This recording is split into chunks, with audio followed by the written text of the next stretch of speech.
هاي المقبلات ضروري ضروري تسوونها، حفظوها يمكم يا راح تحتاجوها، كلش طيبة.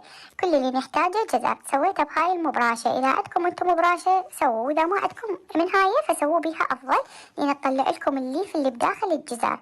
أخذتها من السوق الألماني، أخذت نص كوب من الجوز، استخدمت هذا الجوز، قشرته وطلعته تقريبا، طلع نص كوب، ورشة من زيت زيتون، وخليت الجزر اللي سويته بيها حتى يذبل، وقبخته. أخذت شبت تقريبا ربع كوب، هم بديت أثرمه وسويته. عندي كوب ونص من اللبن، وملعقتين من المايونيز، ورشة من الملح، وسن واحد من الثوم. تشوفون بس هذا الثوم اللي استخدمته فقط، يعني مو هواية. نزلت الشبنت ونزلت الجوز ونزلت الجزر بعد ما ذبل تماما.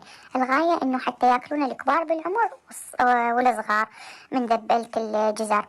وملعقتين كبار من الذرة، وعصير نصف ليمونة، وبس. وإذا تريدون تحبون تضيفون نكهة الخردل ضيفوا لكم خشوبة من الشاي، وخلاص علينا وعليكم بألف عافية. أنصحكم تجربوها، كلش طيبة، خصوصا إذا عندكم سهرة بالليل ويا فيلم تبزمزون بيها، كلش لذيذة.